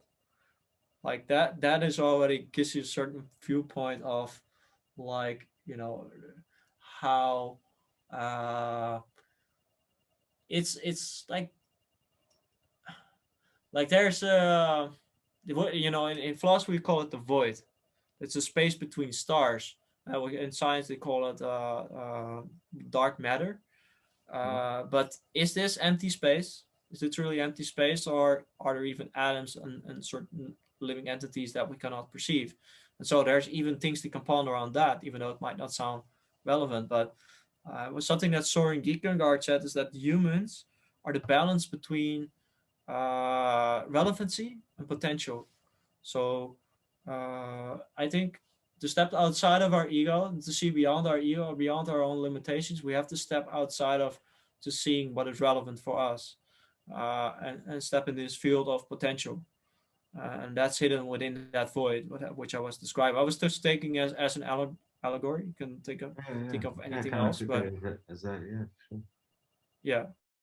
But then the key, the whole work is making it relevant. So why is that, like, seemingly somewhere out there, somewhere in space, has anything to do with what I'm doing right now? And that's the practice, is like making everything eventually relevant. So this Yeah, and potential can field, we bringing it to, actually find any kind of perspective that, you know, is from there looking down upon us, you know, right now at the moment, kind of thing yeah, as well, exactly. yeah. And that's the as above, so below, you know. Yeah, because like the empty space that's out there is also within ourselves, you know, like that's the depth that every human beings have. Even the brain is the most complex system in the whole of the universe. So how is the universe not more complex than our own brains? Like, Ha! how does this work, you know? So I don't know, and there's so many things out there that are fascinating, and yeah, for now I'm digging into the permaculture because I do think it's important to me. Like, what is something that's relevant right now? And there's a lot of deserts, a lot of like here, what I mentioned with the farm fields.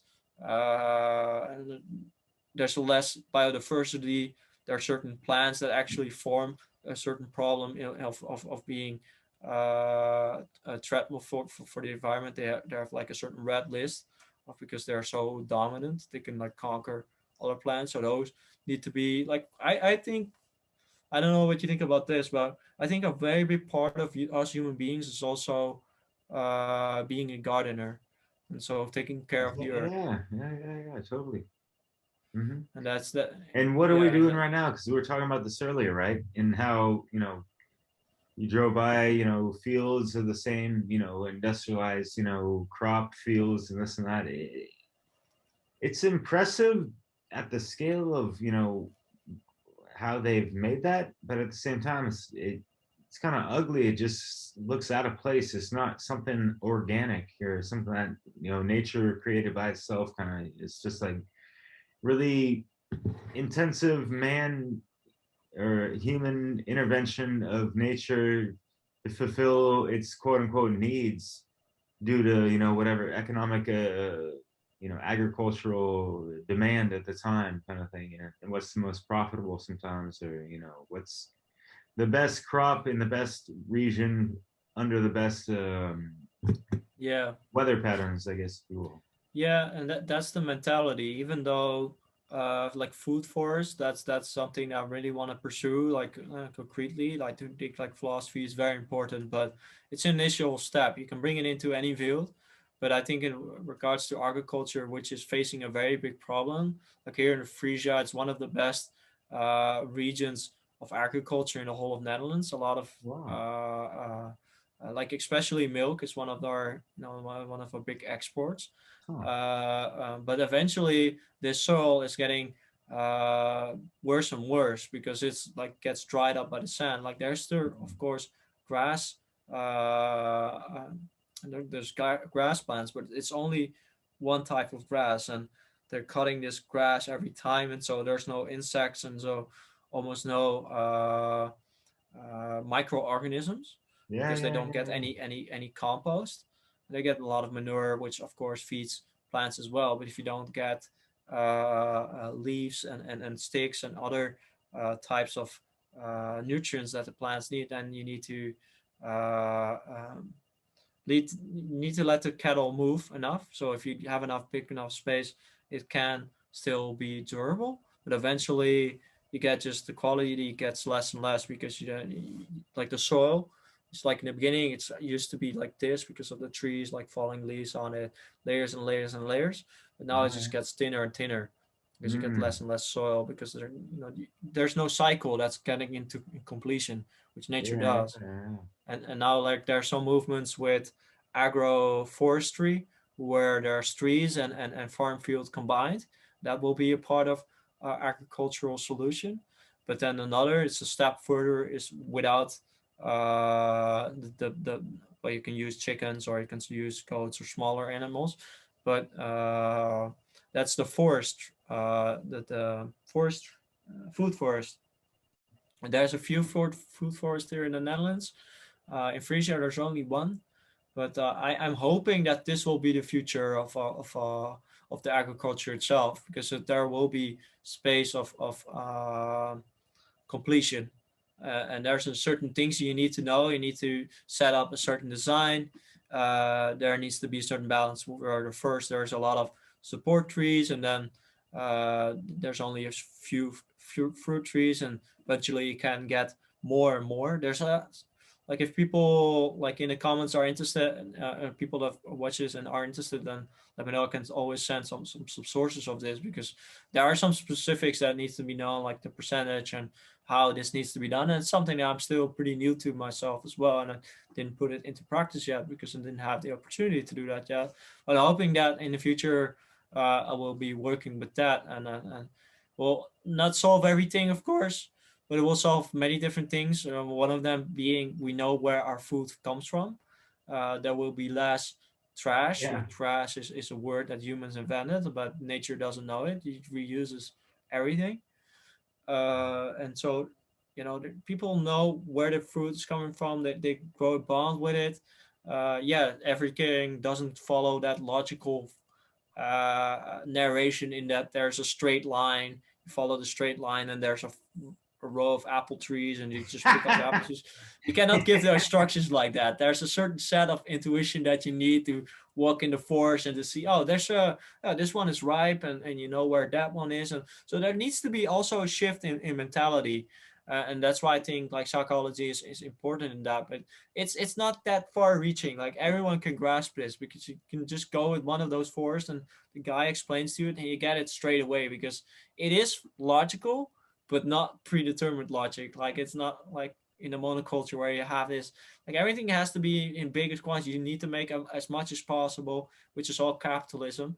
But Yeah, and you have to have a certain structure, size, the certain look and feel to the otherwise, oh, it's an ugly fruit, it's not going to sell, and this and that. And what the hell, I've talked to many different vendors and farmers markets in the south of France and out here in Brittany, which is a pretty big agricultural area, which is funny because it's more expensive here than down south. And down south is more toward, where I was living is by the coastal area. But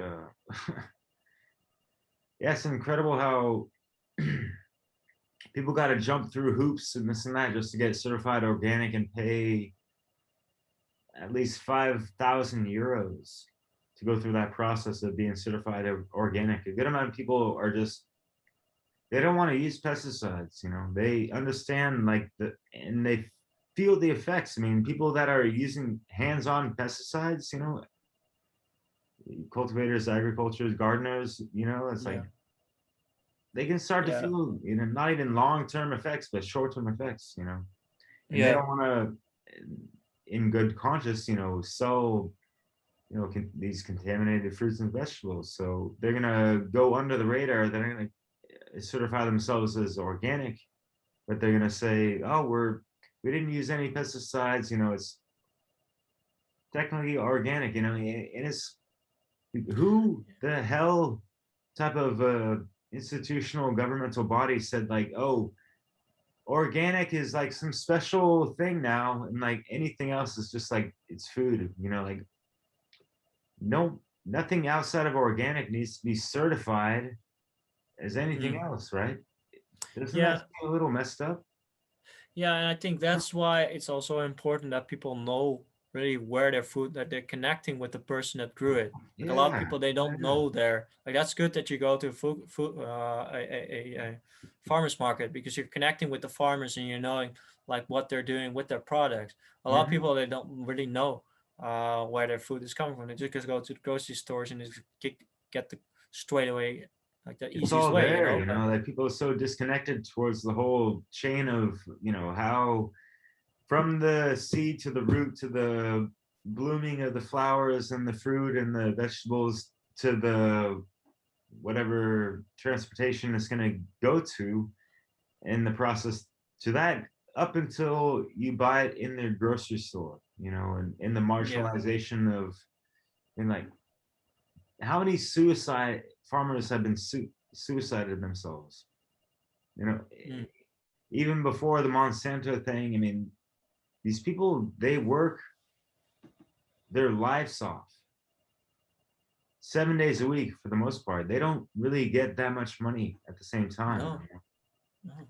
No, they get a lot less when they start a food forest. They'll actually make more money. That's why I think this shift is going to happen, because it's just Okay. benefiting for farmers as well as nature. Yeah, and And that's that's the what, yeah, I symbiotic. was hoping you'd say something like that too. Yeah, so yeah. Yeah, I know there's better ways to be more, I guess, financially better off, you know, instead of just going off of these old, archaic, economical, agricultural, industrialized, you know, processing of foods, you know, and growing them, and yeah.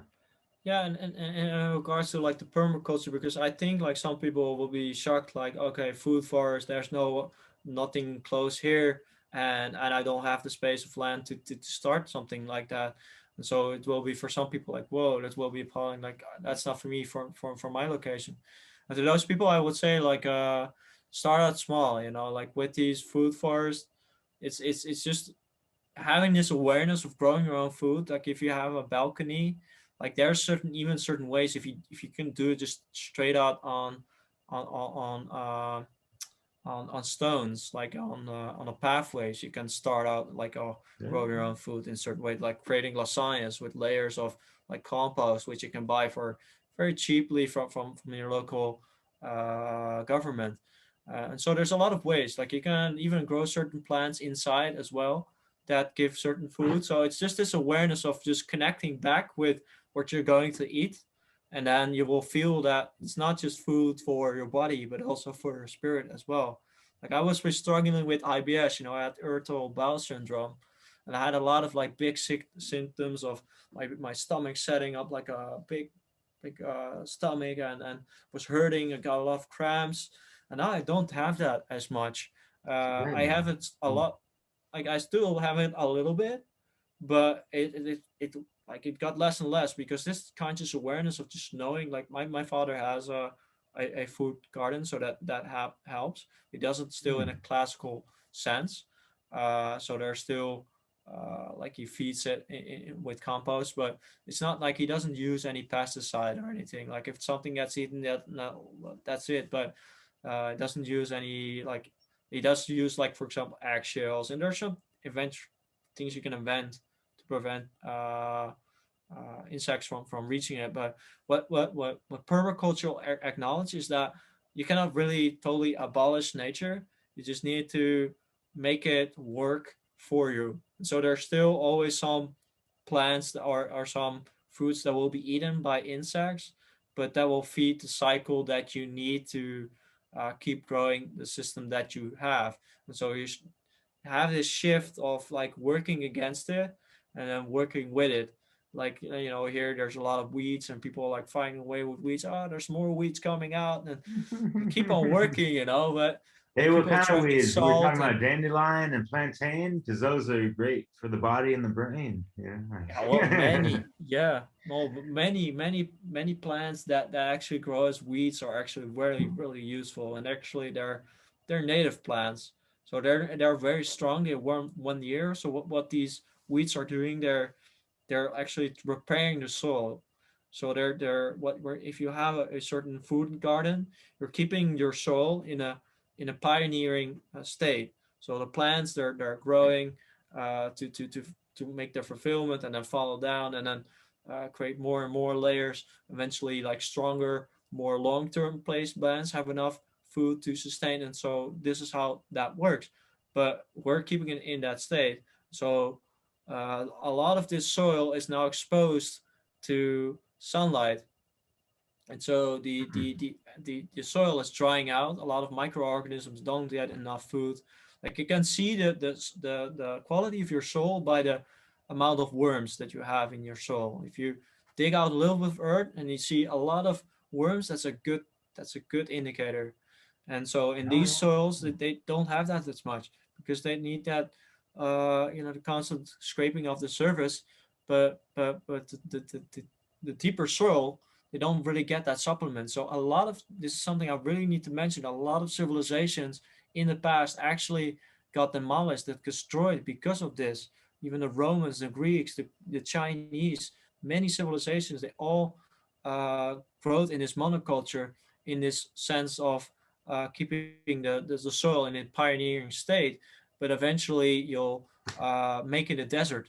And so a lot of even Egyptians, a lot of soils eventually got disrupted because the soil was not preserved. And that's why the food forest sounds very like exotic and something that's never done before, but actually this is something that nature already forms itself. If you go to Kenya, in some places in Africa, or in even in South America where you've been as well, there's many plants in there. If you know, like in these days you have the shamans that has most of the knowledge of that, but a lot of plants in there can be eaten if you know how to, like even the plants of ayahuasca, and knew in which way to take it. But you have to have that communication. I think that's why I'm focusing now on the plant knowledge, because a lot of it gets lost. And it's just it's sad, like my generation. I'm like, I was talking with this guy of this course, and was saying like a lot of older women were interested in this field, and but there were only a few guys, people like from my age. They're all like technology, and even had a discussion with one of my good friends who also research a lot, but he's more into like crypto, and I also invested in crypto, so I don't have anything against that. But if you're only putting in energy into that, and money into that, that will not save us. Like it's another attempt to become decentralized from the central banks, but it's not something you can hold. Like, what will make you really independent? Well, that's having your own material, your own house, your own food, your own electricity. These are things ultimately that will be the best of investment. And that's not only for yourself. You can eventually, if you have enough, you have abundance, which is some of the ethical basis of permaculture. Once you have abundance, you share it with others. And that's why I think also permaculture is so crucial in creating this change. Once you, like, if people will not take me seriously, but if I give them some food, and I have some conversation with them, and they're like, oh, this guy provides me with some food. So let's hear what he has to say, and then you can build up these bridges. And you can connect with your community, and you can involve people to.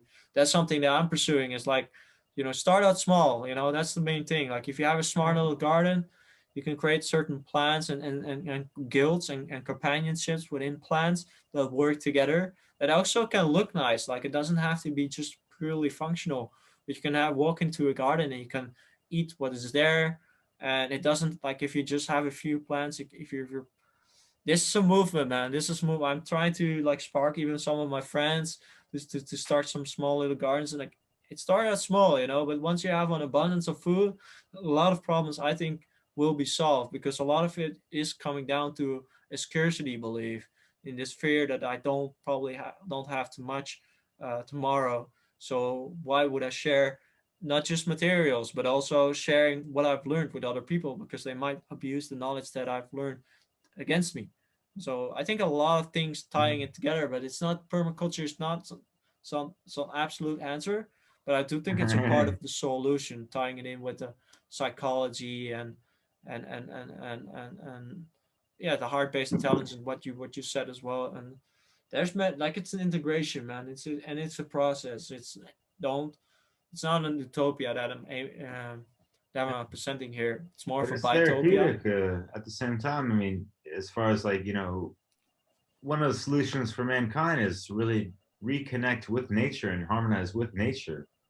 And practices like permaculture and just like any kind of segue or, yeah, practice or thing, like just digging your hands in the dirt, as, a lot of kids did, when we were much younger and this and that, and just trying to discover this reality and experience things and taste different things, like get our Yeah, hands, dirty with whatever, and feel into the environment and where we're living at and where we are and how we relate to everything.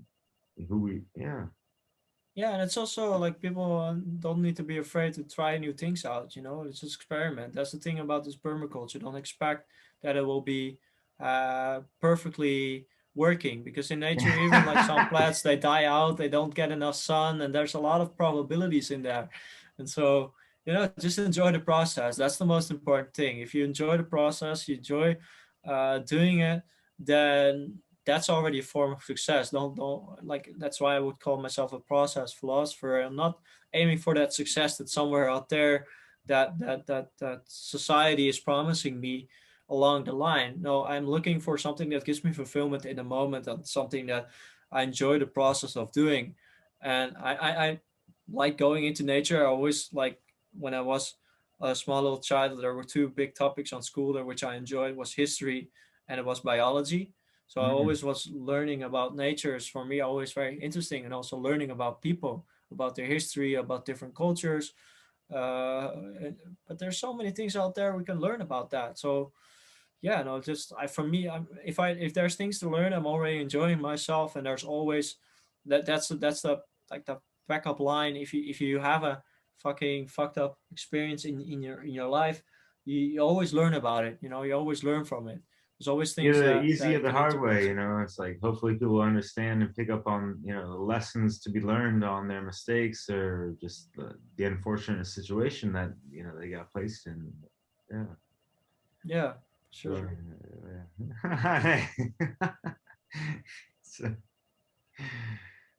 Yeah, maybe that's a good place to like. Do you have any questions still, or whatever do you um, for a roundup? yeah, I guess to cap it off, man, you touched on so many great points and really interesting, deep philosophical and geological, historical aspects of a lot of stuff, especially, coming from the Netherlands and everything. And honestly, your English is really damn good. Thanks. Thank you. Hell yeah, yeah. Yeah, So I also definitely speak. appreciate. Yeah, Yeah. sorry. Oh, you good? What did you want to say? Oh, and I also speak a little bit Spanish as well because of my girl. I always had a fascination with language, and that's Mm. also one of my big focuses in philosophy itself. Is the what is the like what is the most fundamental in root of language? What is a universal language? And that precedes like words. It's even like symbolism is much closer to that, but I think it eventually stems down to silence and just the appreciation and attentiveness of other people. And if you have that connection, if you already have that awareness, then you can listen from that end to people, and eventually, like you're gonna learn language really quickly because you're emphasizing with them. Like language is communication, it's community, it's coming together, it's this common ground. And so that's why I think language is so important, because if we're misunderstanding certain words on how we're Yeah. using it, then it's already we can create an entire discussion just based upon our misunderstanding, which is very unfortunate because I think there's a lot of things to talk about, and there's a lot more things to do than talk. That's also needs to be emphasized. But like do things first. I would say think about it first, maybe feel about it first, then think about it, then do it, and then reflect on it. Like I Yeah, and then totally. Yeah, I mean, like, maybe adjust or whatever if need how be. do how do we express language?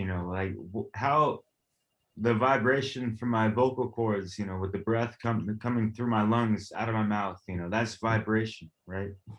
And even without that, if we're really connected, to source, on the higher frequencies of, our true, authentic, multidimensional selves, and like we wouldn't even need language. We would just be able to feel into one another more or less. We could, like telepathically speak to each other without even using words, more or less, and that kind of stuff. So yeah, sometimes words get in the way, and whatever limited vocabulary and understanding of actual words and the etymology behind words actually have sometimes between individuals, so Yeah, it's a tricky thing. And like non-violent communication is where it's at, and people need to understand communication is also half listening, half speaking as well, and just having patience and having an open heart, mind, and ear towards others, and really having their discernment up and ready to take on what's coming at them. Yeah, yeah.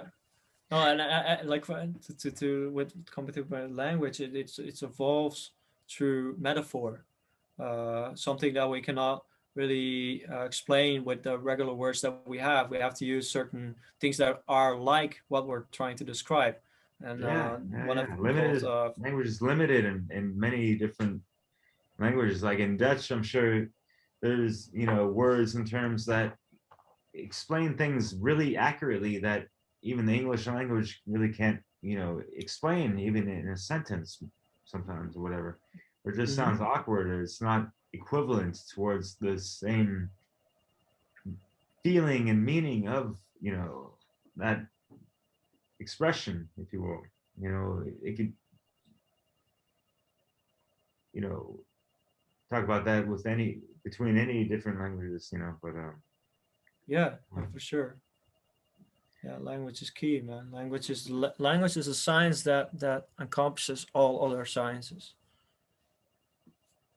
yeah, we got to get to define things, and how we're going to be able to it's read it's the definitely rhyme with the fascinating, reason, right? So man. Yeah, for sure. No, I think it's still like even like something that Heidegger pointing towards is that it's not the scientists or the philosophers that are explorers of consciousness, but it's actually the poets, the people that invent new words. And by expanding our vocabulary, we are raising our awareness of life itself. And that's something that I'm also deeply connected with, and also Trans McKenna. And I have a book here by Julian James, was a psychologist, also again with the two hemispheres and how it uses languages. But I think it's something that's also in language is universal. It's something that we just need to develop ourselves to be able to perceive what is actually out there. And so that requires some vocabulary, and that's something that like language is not something that's deaf. If you study etymology, you know that language is always evolving, and so we're using words now totally different than we using when it was invented. And it's also due to our relationship with that word and our associations with them, and the set context that surrounds that word. And so language is always alive. We're using it to to to to explain things that are always changing. And so language also is something that needs to be changing if we're able to connect with nature or connect with reality, and also connect with each other on that same level that we experience. Because a lot of things, like like with mystical experiences, you cannot almost not explain those types of things, so you have to tell it in like stories it's or hard to articulate. poetic.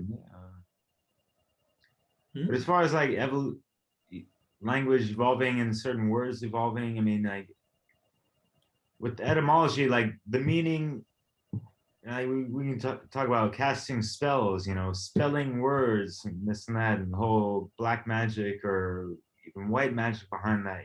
There's the dualistic sides of some of these things, right? Yeah,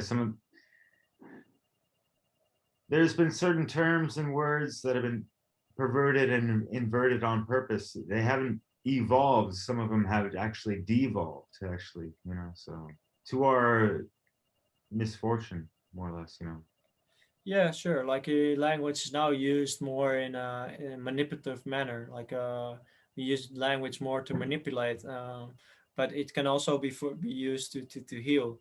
And so it's always double sided. Like, you can definitely put people aside and mislead them, but you can also give them a clear perspective on themselves. And that's something that I'm hoping that my language is aimed at, is to explain the world better, and thereby also being able to heal myself, because healing is a completion.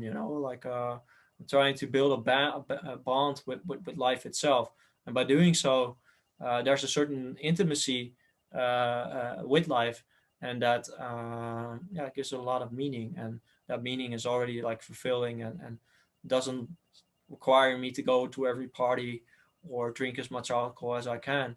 But it's just, you know, you can reach it in any moment. If people are looking for love and looking for meaning outside of themselves, you can keep on looking because you will not find it there. Like love is something that's on, like it doesn't. I don't know. Think about this, but I don't think you need somebody else to experience love. Like love is something that is just inherent. Like that's if we're building a house, we're using stone. If we're building ourselves, we're using love. But love, of course, has different dimensions. People using the word love in a different manner. So I have to talk about what I mean with love. But love is not is eternal. So it's what came before and what comes after. Totally. It's the glue that and the ties that pull everyone together. Even if they don't realize it, even though they're in a fearful state, there's always this level of love that can always be tapped into, and we can extend that to other people. But we don't find it inner to ourselves. There will always be this lack that we're trying to fill up. You know. Well, yeah, if someone can't love themselves, they really cannot truly love anyone else outside themselves, right? Yeah, sure. Yeah, and that's all. Yeah, it goes back to really healing oneself and making someone whole, you know, for the holistic logistics, you know what I mean? Mm-hmm. So, Yeah, I like that term. with Yeah. that said, It's man, good. yeah. Honestly, Jasper, fucking, let's wrap it up. I'm gonna leave you with the last words. Is there anything you wish to share, declare? You know, we're gonna leave all the links and everything as far as your Yeah, works. You know, yeah. Well, I would like to give some reflection. I'm hoping that people could follow me in what I was saying, because at some moments I did go a little bit quick, and for me there's a whole like big web on how all these subjects are connected, and there's so many things I could so much expand upon branches. And a lot more.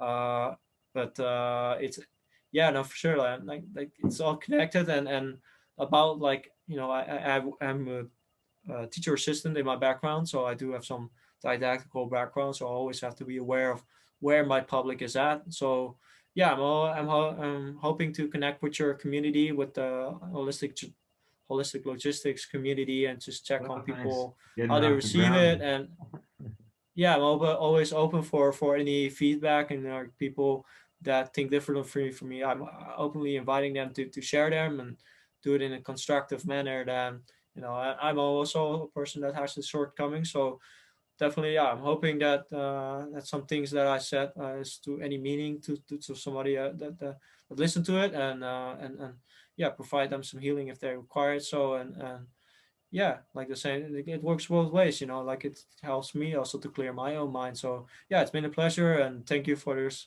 opportunity. And it's my first time being on somebody else's podcast. And if people want to check out my stuff, then they're open, and yeah, they're welcome, you know. And then also on there, like leave back some feedback. I'm really missing on that stuff out, and it's very important for growth to get feedback. So people have something to say, or they know somebody that's interesting for the podcast, or yeah, like they can show some creative outlets that they have. I was releasing some of my poetry on Instagram last couple of days. I have This is one of the first times doing that, so a little bit tricky, but yeah, really do think it's important that we show our vulnerable sides, you know, and become honest and authentic and genuine, and hoping that people receive me in that manner.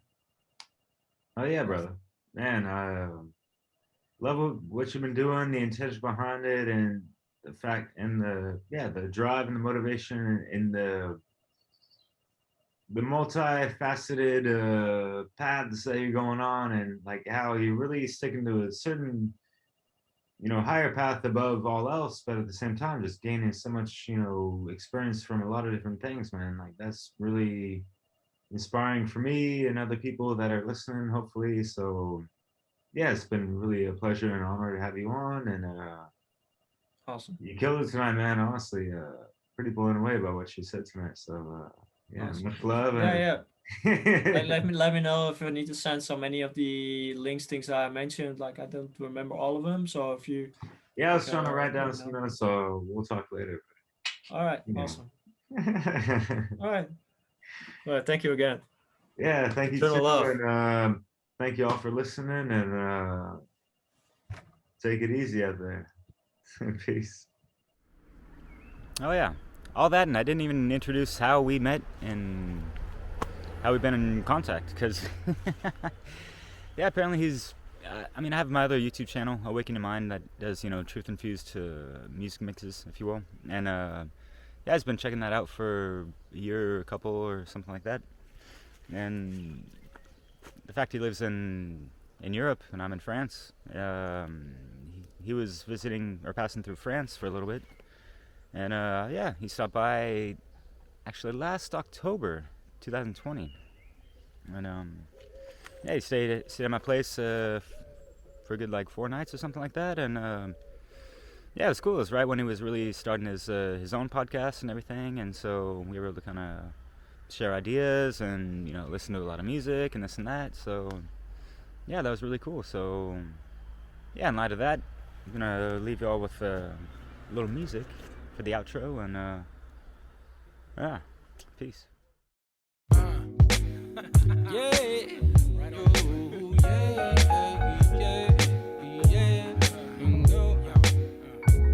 They say stick to what you do best, so I'm back to carrying the European West on my back, and it ain't broke, so won't fix it, especially since I know my focus gon' miss it. About to visit, staying on route, giving all of my beautiful people everywhere a shout. Without being explicit, Pete feeling implicit, needed a timeout. Now I'm solo like before, making my own beats, choosing my own chords, taking my own path, writing my own score, learning some new math, building my own store.